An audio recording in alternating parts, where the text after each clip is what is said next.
A paz do Senhor, amados irmãos, graças a Deus por mais esta oportunidade que o Senhor nos concede de podermos estar fazendo essa transmissão desse estudo bíblico das lições da CPAD, cujo título é Princípios Divinos em Tempos de Crise, a reconstrução de Jerusalém e o avivamento espiritual como exemplo para os nossos dias. Graças a Deus por mais esta oportunidade, por mais este dia que o Senhor nos concede, mais uma semana que passamos. Então é bênção de Deus, estamos vivos, estamos sobrevivendo, então é motivo para nós glorificarmos ao nosso Deus por este dia. Quero agradecer desde já o apoio que temos recebido dos irmãos.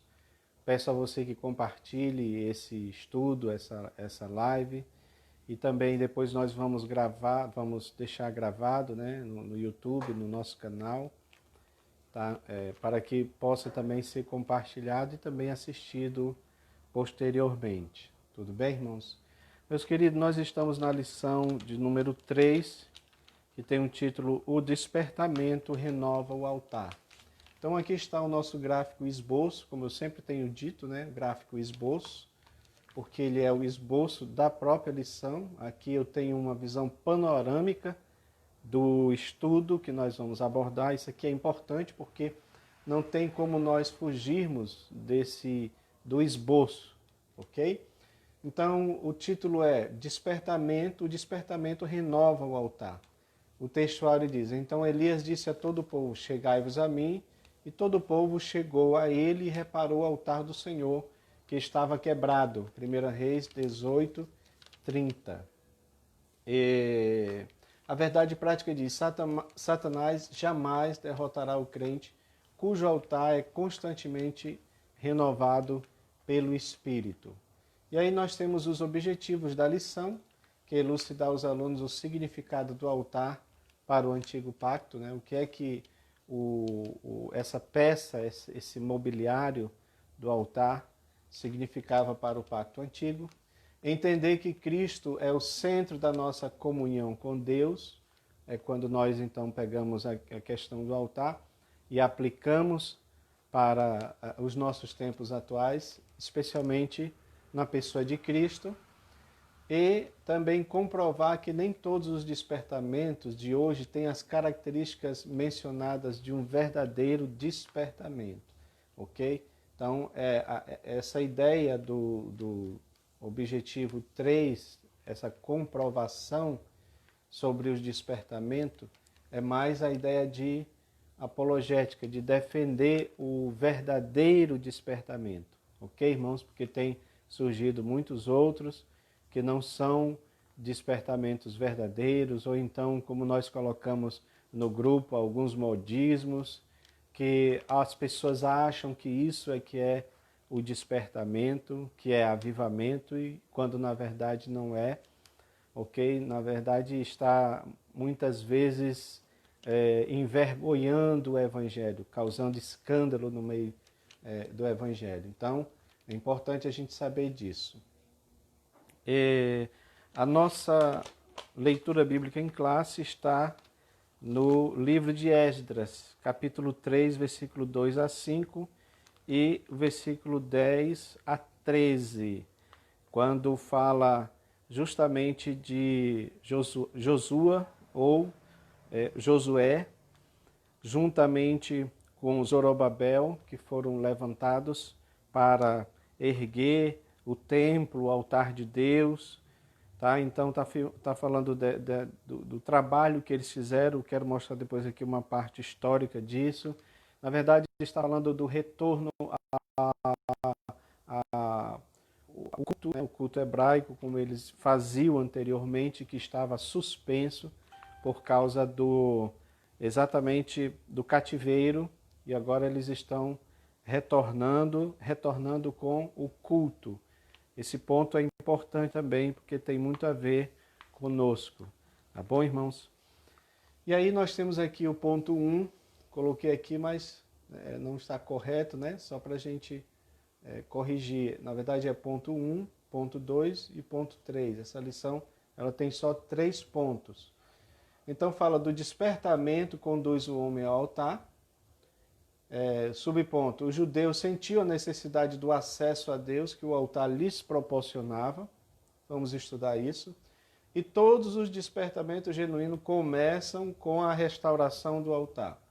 No ponto 2, nós temos Cristo, o centro da nossa comunhão com Deus, porque aí então nós já pegamos a ideia do altar e já fazemos uma aplicação tipológica, né, para Cristo, para o sacrifício de Jesus, ok? Então, diz que toda a Trindade atuou ativamente na morte e expiação de Jesus.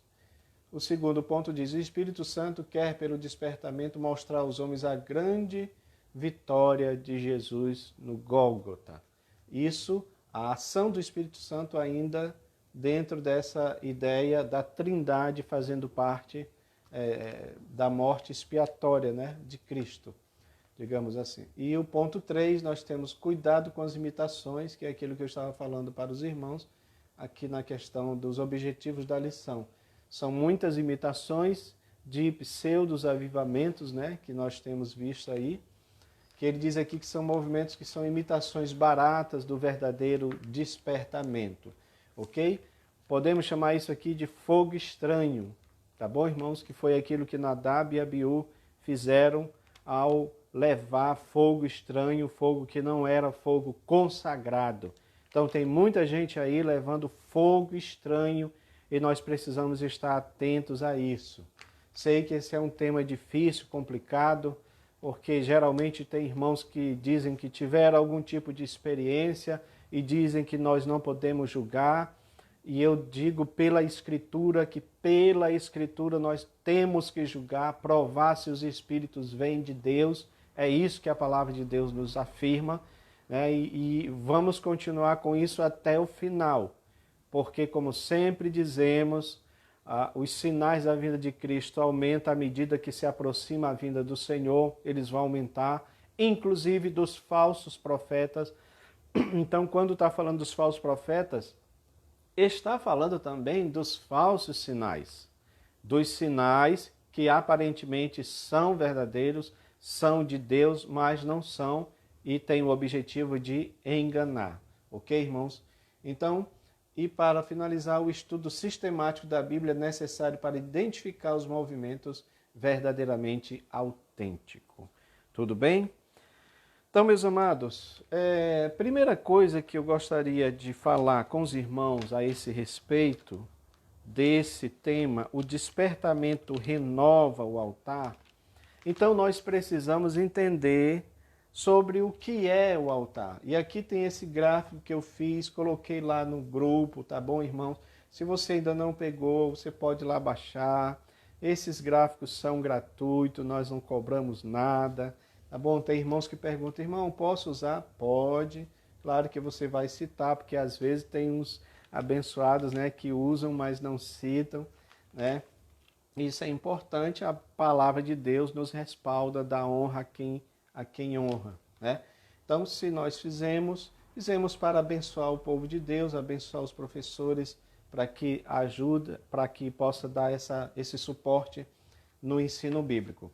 E aí nós colocamos aqui altar de adoração, né? O altar, lugar de sacrifício. Nós temos aqui aquele altar do Templo de Salomão e nós temos aqui um altar primitivo, né? Um altar primitivo.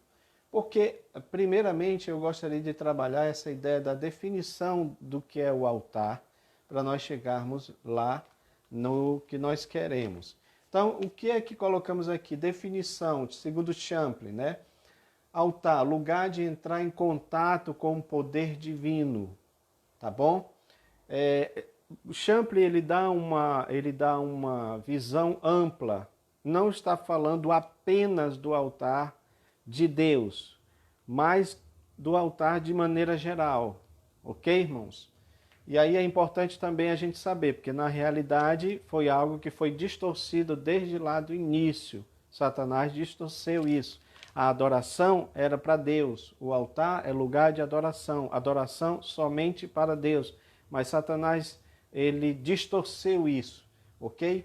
Então, na definição dele, ele diz que é um lugar de entrar em contato com o poder divino ou com os mortos, por meio de um sacrifício à divindade, tá? Então, o altar é sempre isso, lugar de sacrifício. É lugar de adoração, mas esse lugar de adoração, ele também se converte num sacrifício, ok? Então, do latim altos ou altares, ou altare, como tem também outra expressão, fala de uma estrutura elevada. Por isso que tem essa ideia aqui de um altar primitivo, onde colocava várias pedras, uma amontoadas na outra, para que ele pudesse ser erguido, para que ele pudesse subir, digamos assim, ser elevado, tá bom? E em cima dele colocar, então, o animal para o sacrifício, tá? Então, presumivelmente, eles dizem que era algo para chamar a atenção do poder invocado. Era onde as oferendas eram postas nessas estruturas a fim de aplacar ou solicitar o favor do Deus, né, do altar. Então, a ideia aqui era de aplacar, digamos assim, a ira, né, que é esse conceito também a gente vai ver no altar de Salomão e nos altares que foram erigidos lá atrás, porque também antes do altar de Salomão, né, nós temos, por exemplo, Abel erigindo o altar, e aí você tem Caim, né, também erigindo o altar, oferecendo o seu sacrifício que não foi aceito por Deus, porque não era um sacrifício sincero, não tem a ver com a oferta propriamente dita, mas sim com o sacrifício, com a intenção que ele tinha, tá bom? Você tem também Noé fazendo isso, coloquei aqui, né? Abel, Noé, Abraão, Jacó, todos eles erigiram, levantaram altares, mais ou menos neste formato de pedra, não ainda neste formato que foi dado por Moisés. Deus, aliás, deu para Moisés e Bezalel, né, os designers do templo, construíram esse altar neste formato. Então, amados, esses altares, a gente coloca aqui altares primitivos, né? Eram de muitos tipos e formatos e dimensões. Na Idade do Bronze, né? A Idade Antiga, alguns altares eram de meras pedras, como eu falei aqui, arrumadas. Na Idade do Bronze Moderna, alguns eram retangulares, feitos de tijolos ou de pedras, erguidos com cimento de argila, ok? Então, esses eram os altares primitivos, que a gente pode dizer que eram aqueles altares lá de Abel, de Noé, de Abraão, de Jacó, ok? É importante a gente entender isso, porque tudo tem um significado, né? Essa ideia do altar de algo alto é, de fato, para chamar a atenção da divindade. No caso aqui desses homens de Deus, para chamar a atenção de Deus, ok? E aí, já agora no tempo da lei, né, nós temos o altar de Salomão, quando já depois do êxodo, depois do povo já na terra conquistada, e depois do templo de Salomão ser erguido, e aí você tem o altar aqui já com esta configuração, tá bom? Diz aqui as dimensões eram 2 metros por 2,5 metros, 2,5 metros por 2,5 metros, né? Um cubo, digamos assim, por 1,5 metro de altura. Ele tinha chifres nas pontas, né? A questão do chifre para apontar a questão do poder, tá bom? Mas nós vamos ver que ele tem também uma tipologia que aponta para Cristo nesse quesito aqui. Tinha argolas, que essas argolas eram onde entravam essas varas, exatamente para que eles pudessem carregar o altar, tá bom?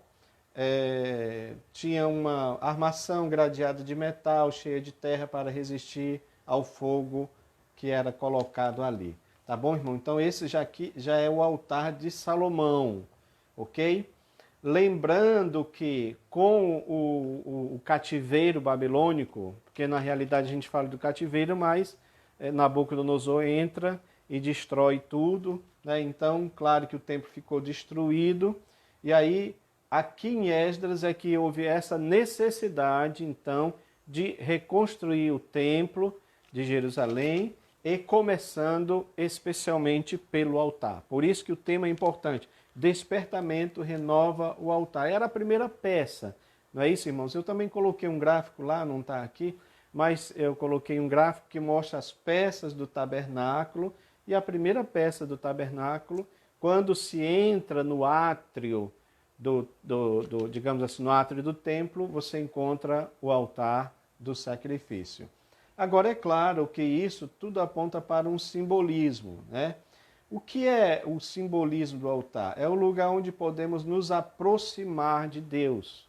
Pegando ainda essa ideia de erigir, de levantar algo, para que isso pudesse chamar a atenção de Deus. É o que se faz no altar, tá? Lugar onde podemos nos aproximar de Deus mediante sacrifício, oração, porque sacrifício não mais de animais, mas da nossa própria carnalidade, da nossa própria carne, da nossa própria natureza. Então, meus irmãos, eu quero dizer para vocês que esta lição é importante porque ela nos confronta, certo? A gente fala muito de altar, tem os hinos que falam sobre altar e tudo, mas nós precisamos entender o que é esse conceito verdadeiro do altar. Ele é lugar de confronto, é lugar de luta, é lugar de sacrifício, tá bom? Onde Deus vem ao encontro das necessidades humanas. Ele também fala da comunicação entre Deus e os homens. Eu vou depois trabalhar isso melhor, mas só para entender, a comunicação entre Deus e os homens foi cortada depois do pecado. Então houve essa necessidade do altar para que essa comunicação pudesse novamente existir. Tudo bem? Vamos falar daqui a pouco sobre isso.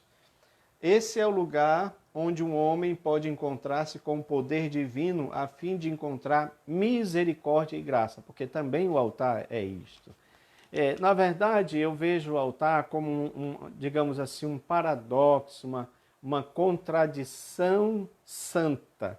Por quê? Porque todas essas coisas estão lá. Você tem o pecado, você tem a graça, né?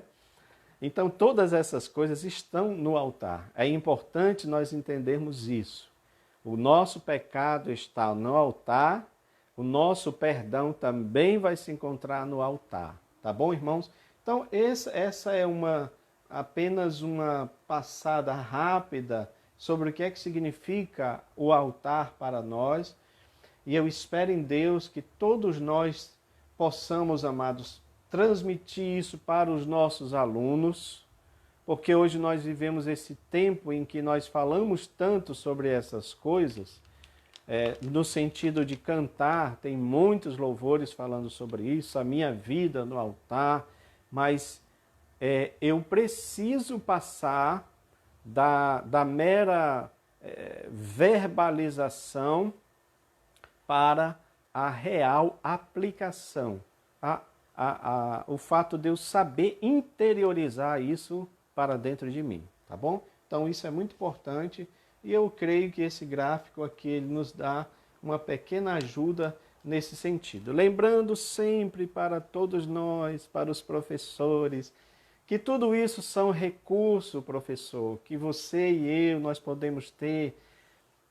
Tem muitos irmãos, como eu digo, eu não estou falando de nada exclusivo aqui, como se eu estivesse fazendo algo exclusivo, não. Tem muitos irmãos fazendo e o que eu quero dizer é o seguinte, tudo isso são recursos, mas nós, especialmente que somos pentecostais, precisamos, acima de tudo isso, permitir que o Espírito Santo de Deus tome primazia, ok?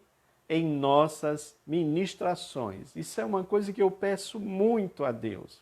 Agora mesmo, não é porque eu estou numa live aqui, que eu não posso ter a visitação do Espírito Santo ministrando, inclusive, no meu coração para transmitir ao de vocês. Então isso acontece, deve acontecer na escola dominical. Não podemos colocar o Espírito Santo dentro de uma caixinha como se ele não fosse agir. Eu sei que existe exageros. Eu já vi exageros acontecer, eu acho que eu já falei aqui em outra ocasião, né, de um irmão que ele estava simplesmente falando em tom bem alto, como se estivesse pregando, mas gritando mesmo, chamando a atenção de toda a igreja. É claro que ali já foi um exagero. Mas eu mesmo já estive ministrando em aulas que eu tinha feito toda esta preparação, mas em um momento o Espírito Santo nos levou para um tema, para um assunto, e foi algo gostoso, maravilhoso, que de repente eu mesmo estava derramando lágrimas, e quando eu olhei também tinha ali um outro irmão derramando lágrimas. Por quê? Porque é a ação do Espírito Santo de Deus, que nós não temos nenhuma ingerência sobre isso, no sentido de prender, não. Somos pentecostais, acreditamos no mover do Espírito Santo, acreditamos que tudo isso aqui é importante, mas o mais importante ainda é a unção do Espírito Santo de Deus na tua vida, na nossa vida, para ministrar. Então, deixe ele falar, deixe o Espírito Santo falar. É assim que está nas cartas das igrejas do Apocalipse. Quem tem ouvido para ouvir, ouça o que o Espírito diz às igrejas. E o Espírito Santo, irmãos, ele está falando às igrejas, porque é a era do Espírito Santo. Nós cremos naquelas dispensações, então nós estamos na dispensação da graça, na dispensação da igreja e na dispensação do Espírito Santo de Deus. Aleluia. Tá bom? Então vamos lá. Eu quero passar aqui, antes de entrar nesses aqui, eu quero falar com vocês sobre esse gráfico. Eu fiz ele ontem à noite, eu não tive tempo de trabalhar no computador, porque algumas coisas a gente faz no computador, né, como esses aqui. Esses são feitos no computador, mas esse aqui é um mapa mental que veio assim, porque eu precisava organizar essas ideias. E eu confesso para vocês, a parte da arte em si não é tão complicada, viu, irmãos? Mas essa parte de organizar as ideias, porque isso isso que tem que ficar na nossa mente. São essas organizações do que se vai falar é importante, porque é isso que vai ficar gravado na nossa mente. Então, eu tinha uma ideia aqui de trazer esse assunto pegando outros subsídios da Bíblia, tá bom? Na verdade, outras referências que têm completa relação com o tema. Mas eu queria organizar isso. Sinceramente, eu não sei ainda se eu conseguir plenamente, tá bom? Mas a gente entendendo isso daqui, nós vamos também compreender muita coisa sobre a questão desse despertamento. Então, olha só. Se diz aqui que o despertamento conduz o homem ao altar, porque os judeus sentiam a necessidade do acesso a Deus que o altar lhes proporcionava. Então, eu coloquei aqui, olha, o despertamento vem a partir do momento em que o altar está pronto. Por que isso? Porque entre Deus e o homem há um espaço tremendo, especialmente depois do pecado. Você lembra da referência? Olha, por isso que é interessante, um simples desenho você lembra da referência. Os vossos pecados fazem separação entre vós e o vosso Deus. Então, até isso aqui está dentro de uma referência. Eu não coloquei aqui, mas me lembrei agora, né? Então, os vossos pecados fazem separação entre vós e o vosso Deus. Isso desde o Éden, tá bom? E vem até os dias de hoje. Essa separação do homem e Deus causada pelo pecado não é só uma mera separação. Ela tem mais implicações que é importantíssimo que a gente diga, fale, explique isso para os nossos alunos. Por quê, irmãos? Porque Deus tem uma causa judicial com o homem. Por quê? Porque o homem, ele quebrou a lei de Deus. E que lei foi essa, irmão Enomi? Você sabe, praticamente já falamos sobre isso, praticamente já existia apenas 2 leis lá no Éden. Vocês devem comer de todas as árvores do jardim, mas vocês não devem comer da árvore do conhecimento do bem e do mal. O que é que o homem faz? Ele quebra esta lei. Era só 2, mas ele quebrou. Né? Então, esta quebra de lei, nós estamos falando de lei, irmãos. Então, quando estamos falando de lei, estamos falando de processo judicial. Todo processo judicial tem uma causa, tem um réu, tem um acusador. Vamos ver isso daqui, né? E isso, essa quebra, colocou o homem em rota de colisão. Ou seja, Deus está e precisa julgar o pecado humano. E ele vai fazer isso. A prova disso é que o resultado do pecado é a morte. Não apenas a morte física, que é essa que todos nós conhecemos. Nós estamos aí, segundo as estatísticas, mais de 550 mil mortos pela Covid. No Brasil também um número absurdo. E cada dia a gente vê essas notícias de pessoas que estão falecendo. Mas não é essa morte que nós estamos falando. Estamos falando principalmente da morte eterna, que é algo também que pouco se prega, pouco se fala na igreja. Tá bom?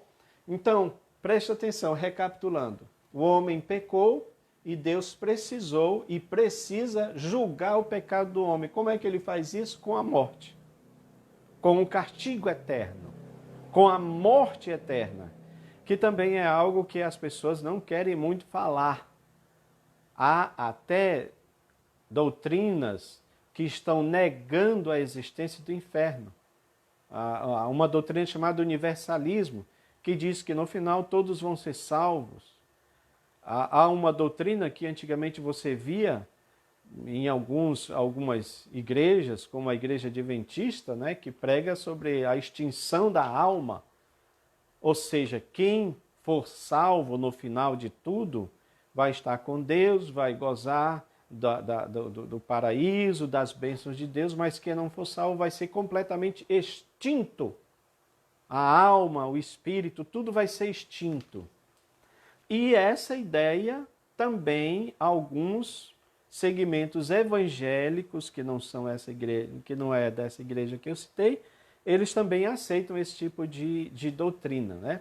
Na realidade tem um teólogo, um grande teólogo que eu admiro muito, e ele tem também esta mesma ideia, tá bom, irmãos? Então, mas queridos, eu fico com o que está na palavra de Deus, porque Jesus fala sobre isso.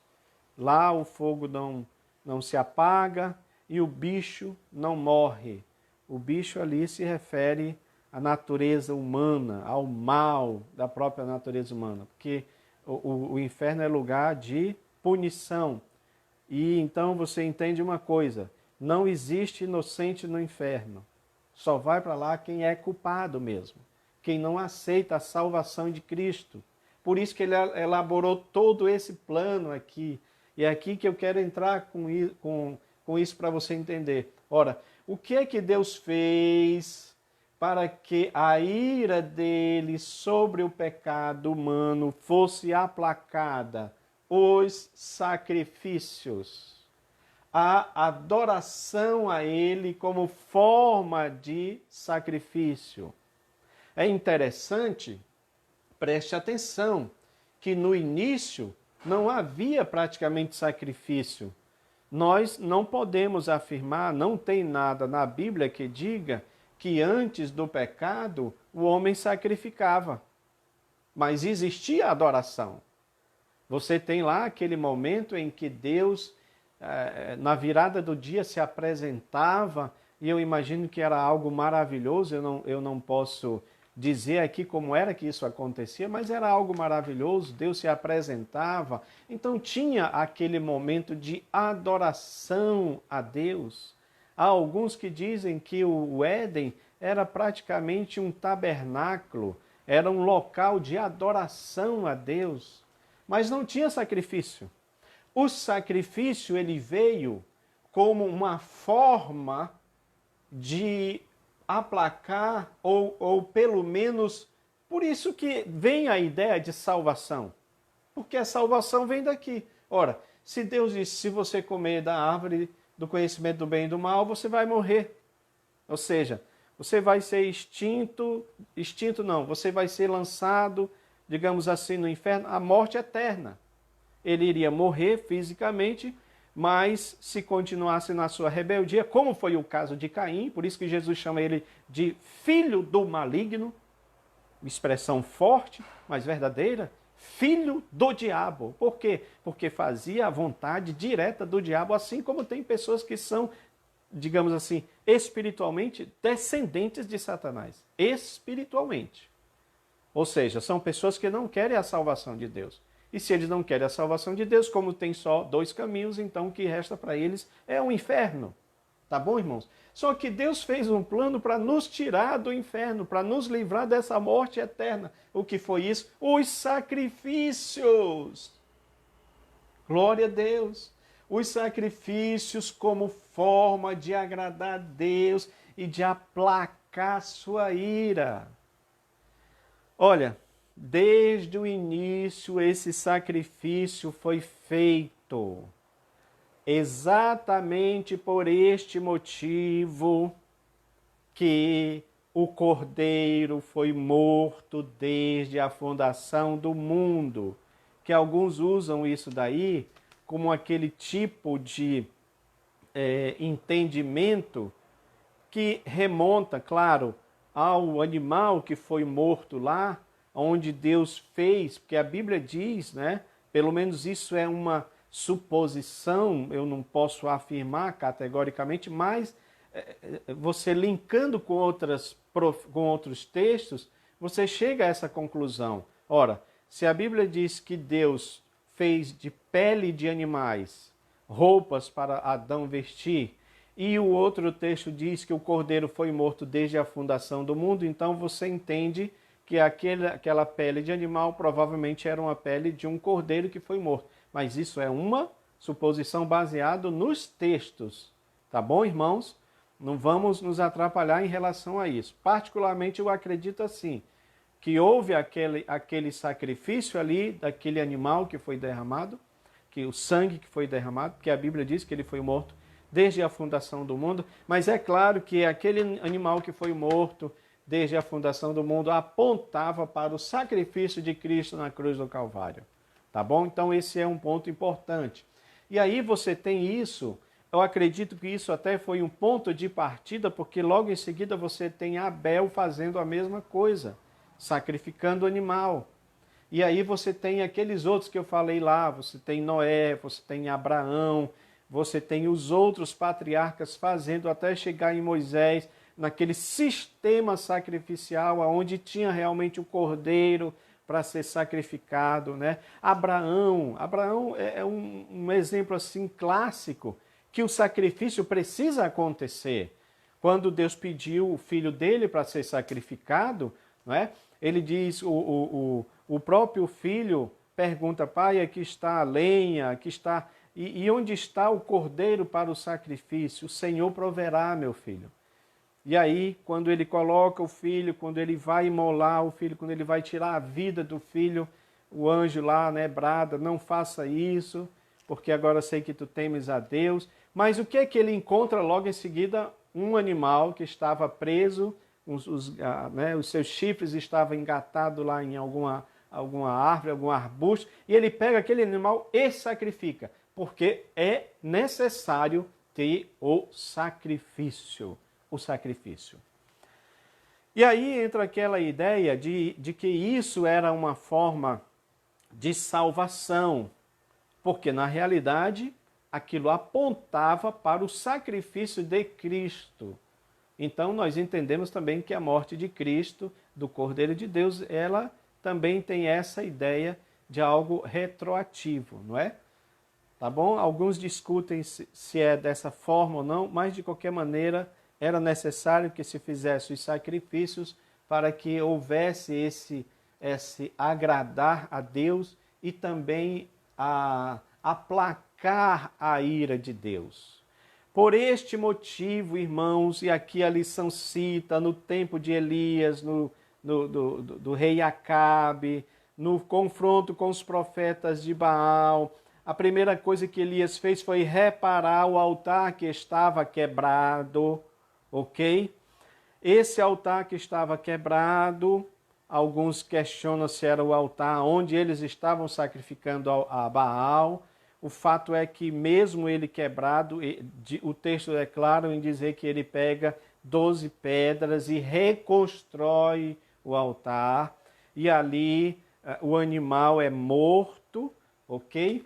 E Deus responde com fogo. Olha, irmãos, o fato de Deus responder com fogo está apontando para a ira de Deus, porque na realidade esse ponto aqui é importantíssimo. Preste atenção, eu estou dizendo para você que desde o início Deus precisava de tratar com o pecado do homem e Deus não compactua com o pecado. Para Deus, o pecado tem que ser tratado desta forma, tá bom?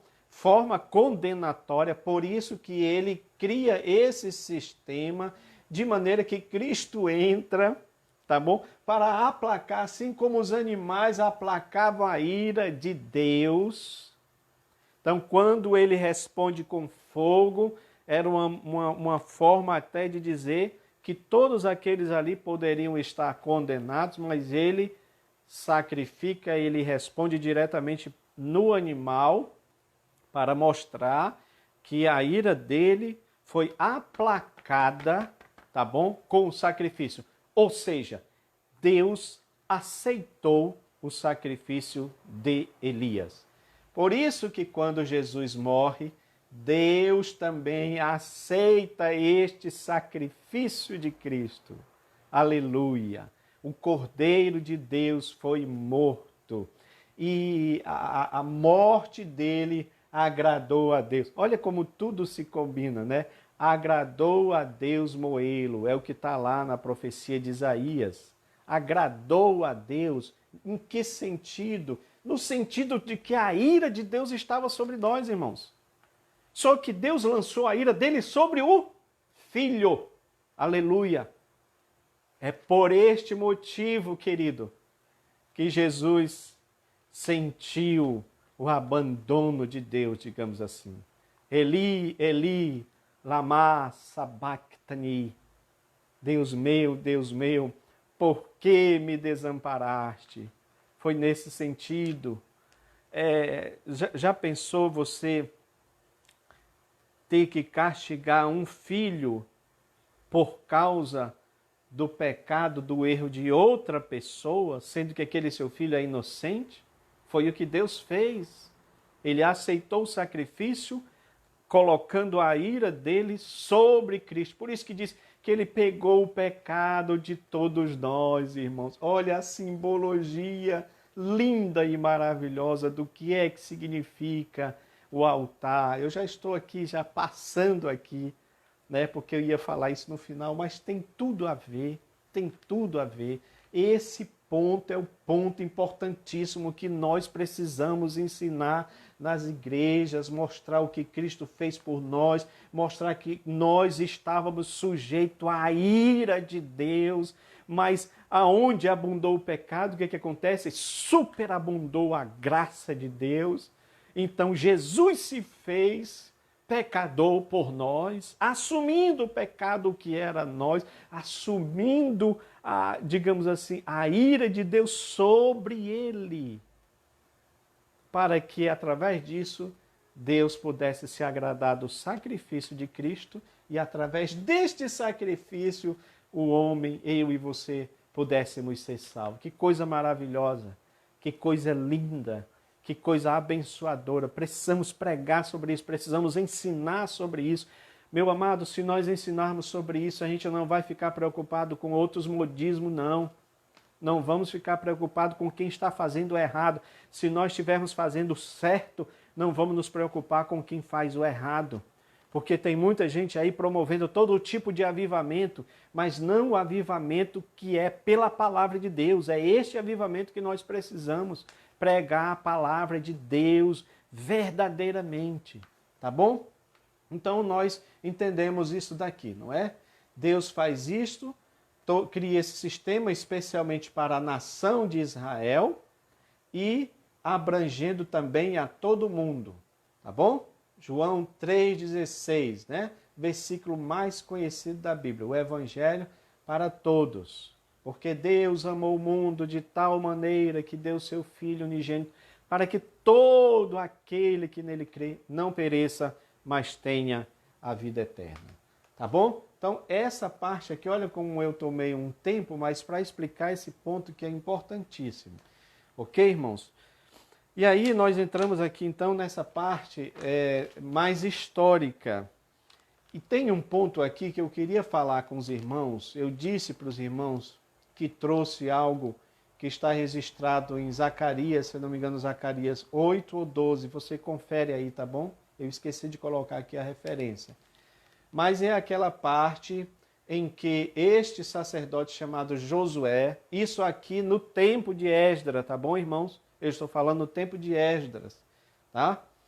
Porque foram eles, nós estamos falando da reconstrução do altar, da reconstrução do templo, da reconstrução dos muros, mas a reconstrução do altar e do templo foi na época de Josué, né, de Zorobabel e desses dois profetas, Ageu e Zacarias, tá bom? Depois é que você tem Esdras e aí você tem Neemias, tá bom? Esses dois aí. Mas olha só, uma coisa importante aqui. No relato de Zacarias, você tem uma visão de Zacarias muito interessante. Ele vê Josué, que aqui em Esdras já chama ele de Jesua, mas é o mesmo personagem, Jesua ou Josué, que na verdade no hebraico Yoshua, né? Que é o nome hebraico para Jesus, tá bom?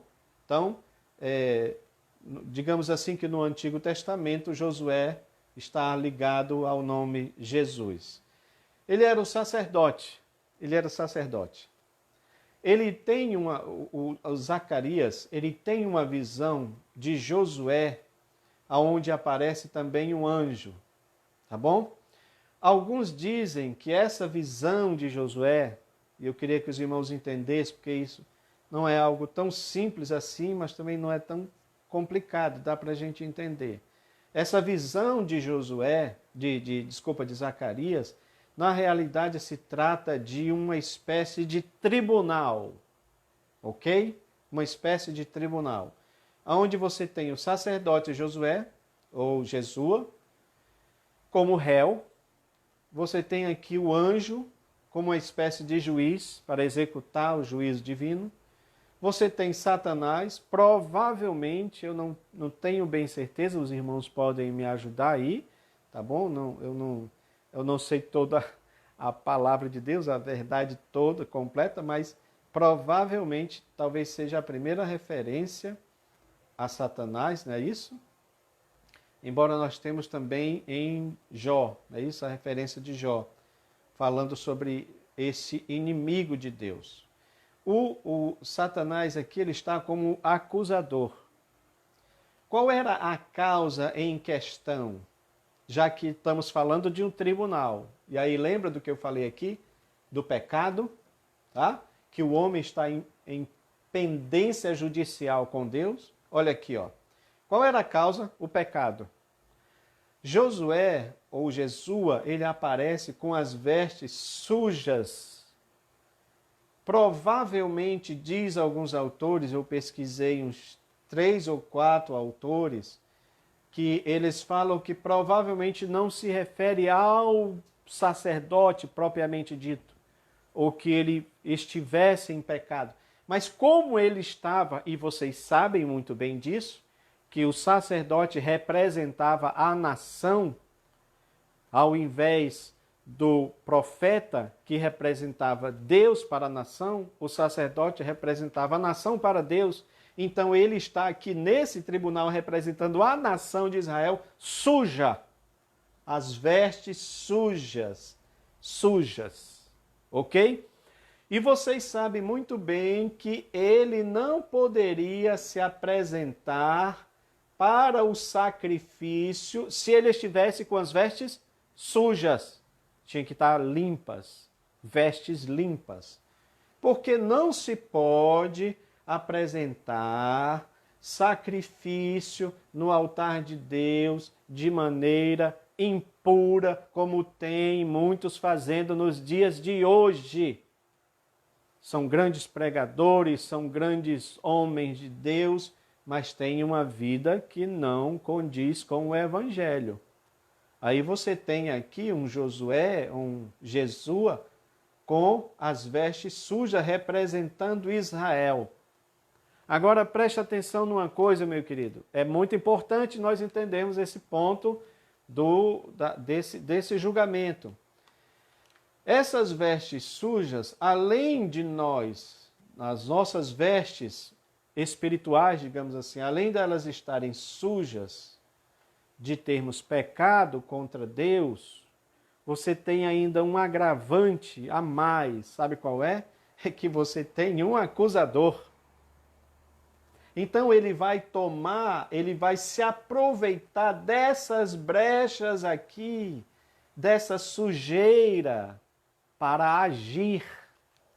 E era exatamente isso que ele aparece, porque diz que ele aparece, né, nesse tribunal, como que acusando a Josué, ao sacerdote. Ou seja, o que é que ele está fazendo? Ele está acusando a nação de Israel de estar suja e por isso não era merecedora do perdão de Deus e por isso eles não poderiam oferecer sacrifícios a Deus. Olha que coisa interessante, irmãos.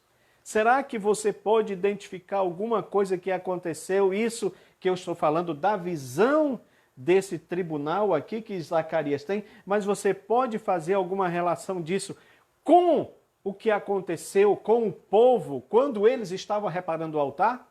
Tenho certeza que sim. Você vai ver lá grandes oposições daquelas pessoas ao redor e o texto, aleluia, nos diz isso. E firmar o altar sobre as suas bases, porque o terror estava sobre eles por causa dos povos daquelas terras. Ou seja, quando você quer construir o altar, quando você quer reatar a tua comunhão com Deus, você vai ter esse acusador, este Satanás, lutando para impedir, e ele vai usar pessoas para isto. Porque foi o que ele fez aqui.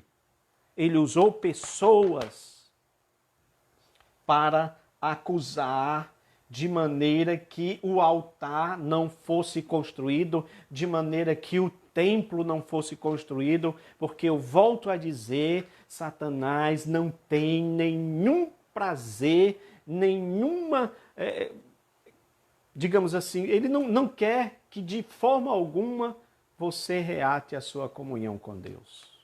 Ele não tem, irmãos. Já Deus é o contrário. Ele quer reatar a sua comunhão conosco. Mas o problema é que você tem um acusador. O problema é que, além do acusador, você tem as suas... Porque eu quero dizer... É interessante isso aqui, né, irmãos? Você fazer essas duas relações. Porque as pessoas dizem, nós não podemos culpar Satanás por tudo. É verdade. Porque eu tenho a minha própria sujeira. Eu tenho o meu próprio pecado. Mas o que eu preciso entender é que o acusador usa esse pecado para agir na minha vida, para tentar me destruir. Apocalipse 12. Eles o venceram.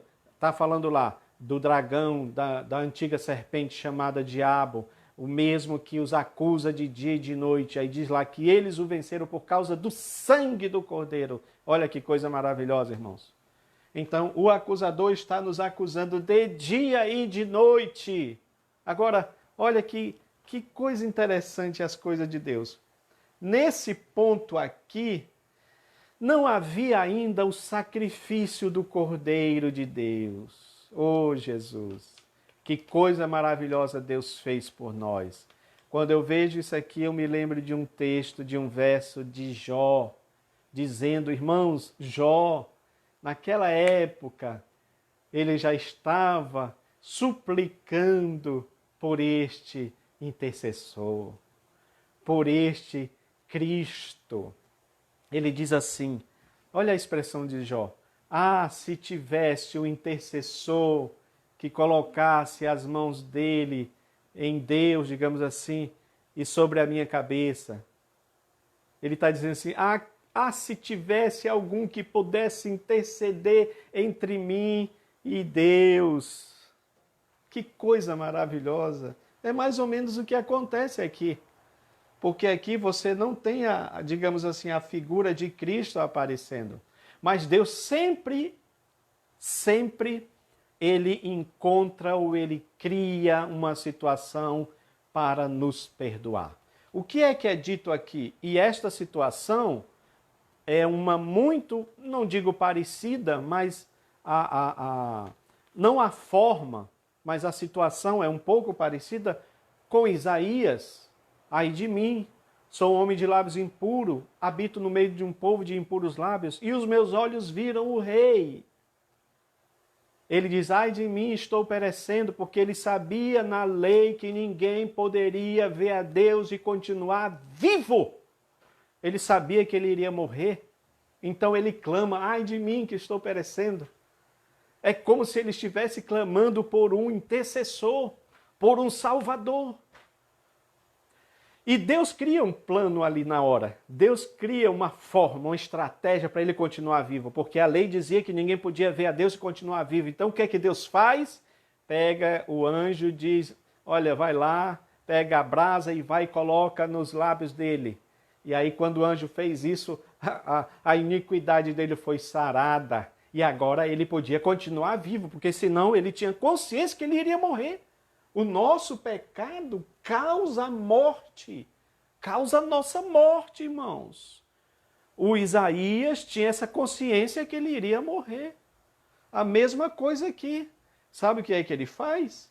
O anjo, ele faz duas coisas. Ele absolve o Josué, trocando as vestes dele por vestes limpas. Por vestes limpas. E expulsando o acusador. O Senhor te repreenda, ó Satanás.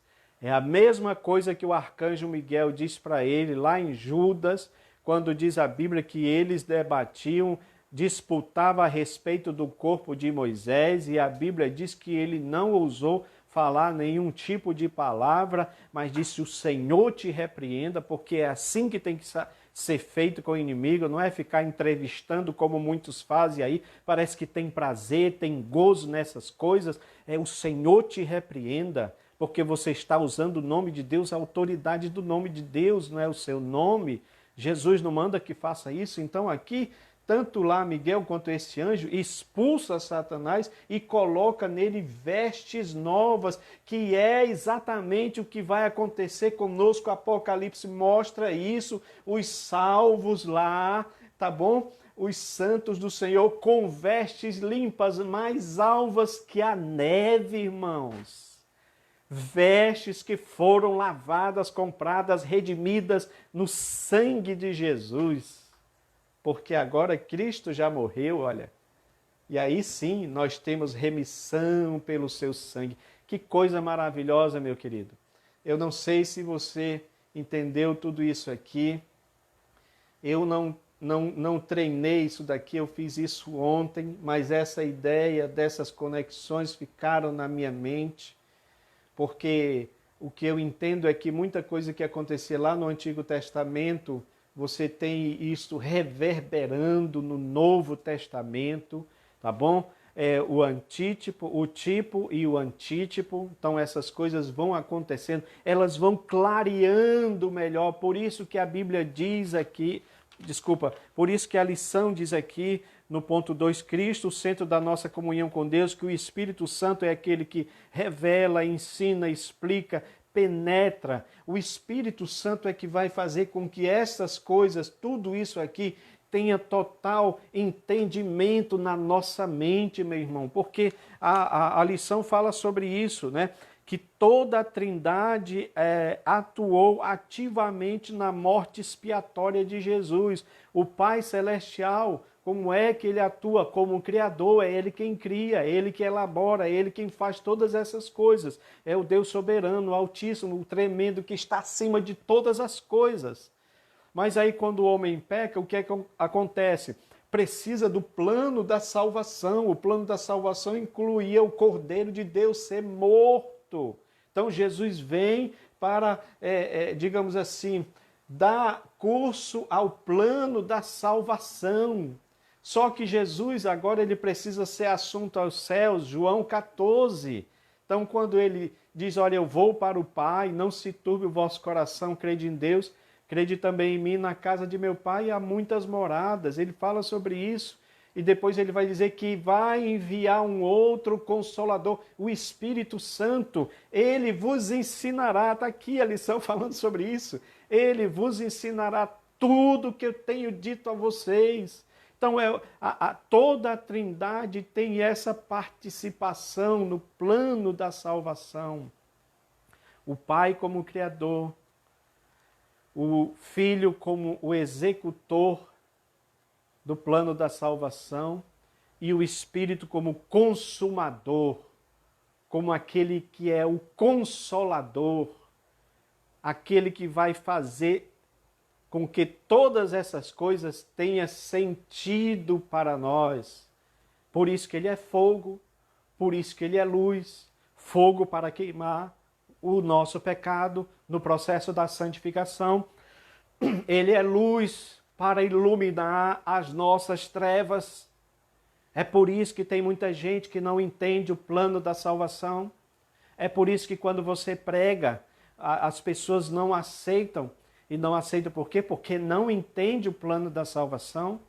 O Espírito Santo não tem ali aquela entrada, porque quando a pessoa abre o coração, abre a sua mente para receber essa mensagem, o Espírito Santo trabalha na mente dela, e agora aquele homem que era carnal, que não conseguia discernir nada, ele começa a dar os primeiros passos na direção do homem espiritual. Os primeiros passos, aí ele começa a entender, a luz de Deus vai entrando na mente dele, e ele vai, entendendo tudo, que é a mesma coisa que deve acontecer conosco, como alunos da palavra de Deus. Pedimos a Deus para que o Espírito Santo tenha essa proeminência na nossa vida, vá nos revelando a sua palavra. E aí, irmãos, nós temos entendimento. Nós temos entendimento do que Deus quer falar conosco.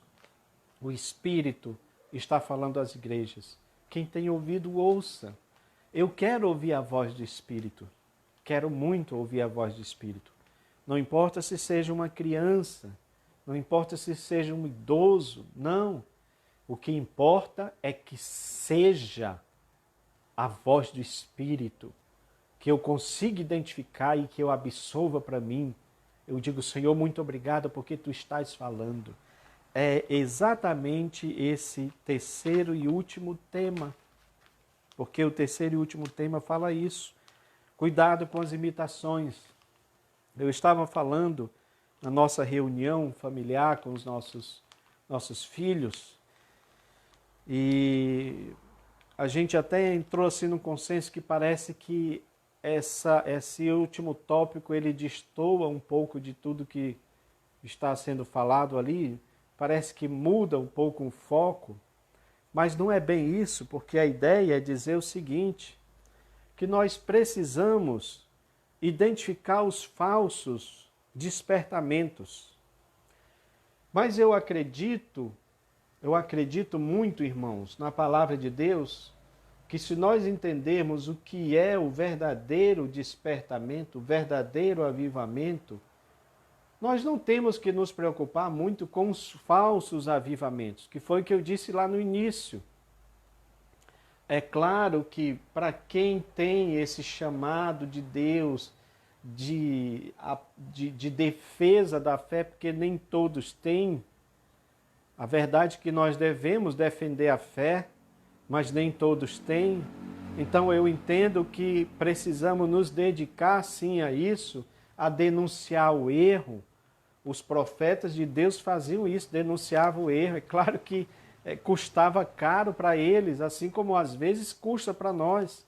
Eu coloquei aí alguns gráficos que falavam sobre isso, e eu não estou me colocando aqui na condição de profeta, senão no sentido real do Novo Testamento, que profeta é aquele que profere a palavra de Deus, que está anunciando a palavra de Deus, proclamando a palavra de Deus, né? Querusém lá, proclamar a palavra de Deus. Então, nesse sentido, sim, somos profeta de Deus para proclamar, porque a Bíblia diz que não havendo profecias, o povo se corrompe. E que profecias é essa? Não haver profecias é no sentido de não proclamar a profecia bíblica, porque a profecia bíblica já está proclamada, você não vai falar nada acima disso. Não podemos colocar outro fundamento além do que já está colocado. Mas o que é que eu preciso fazer?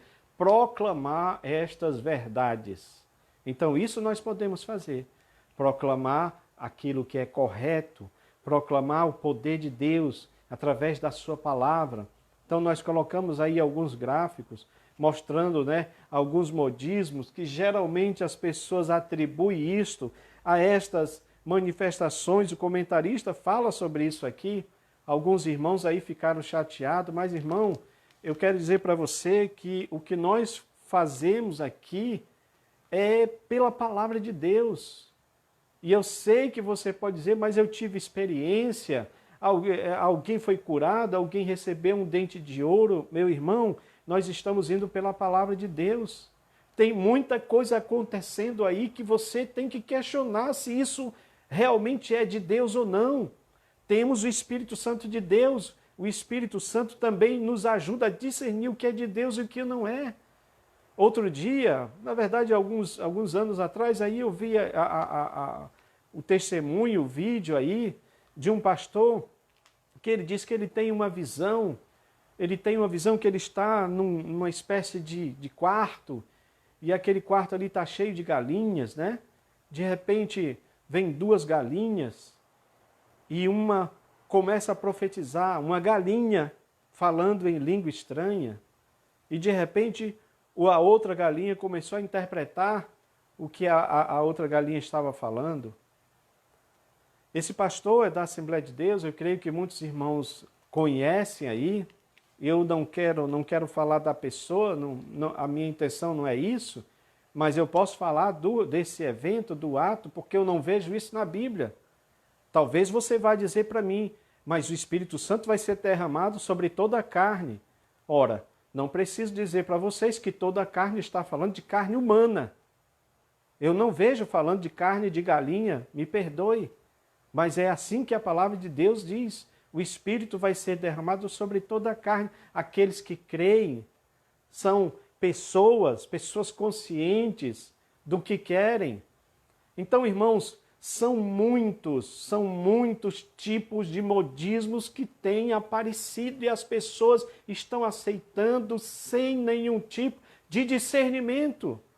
Outro dia eu vi aí um vídeo de um pastor africano, aliás, muitos, né, assim, estão indo também por esse lado.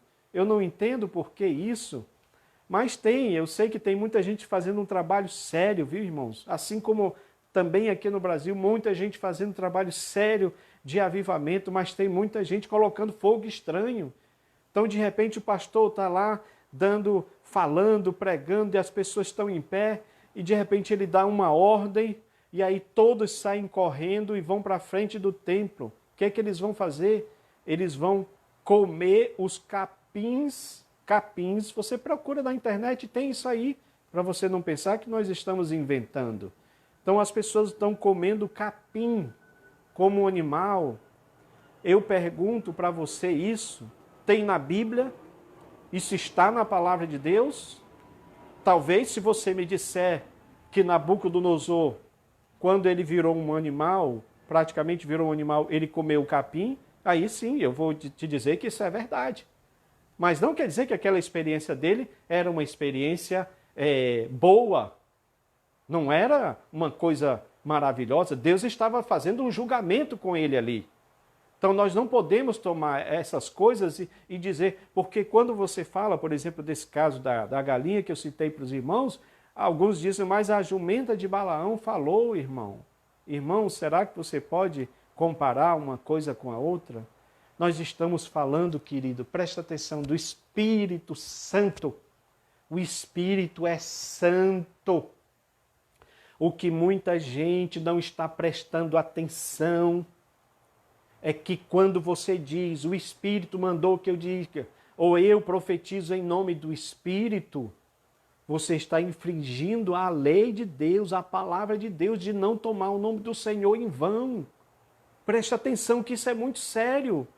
Você diz que não é para julgar, mas e essas coisas está certo fazer? Tomar o nome de Deus em vão? E o pior ainda é que, sabe, irmãos, são coisas absurdas. Eu já vi pastores, tem um pastor aí que ele, infelizmente, fez esse tipo de coisa, usando a sua autoridade espiritual, a sua autoridade como pastor, para seduzir meninas. E aí ele dizia que ele era um homem de Deus, tudo que saía dele era santo. Então, o que ele estava fazendo ali, mesmo ele sendo casado, mas aliciando uma meninazinha jovem, era de Deus, porque ele era santo.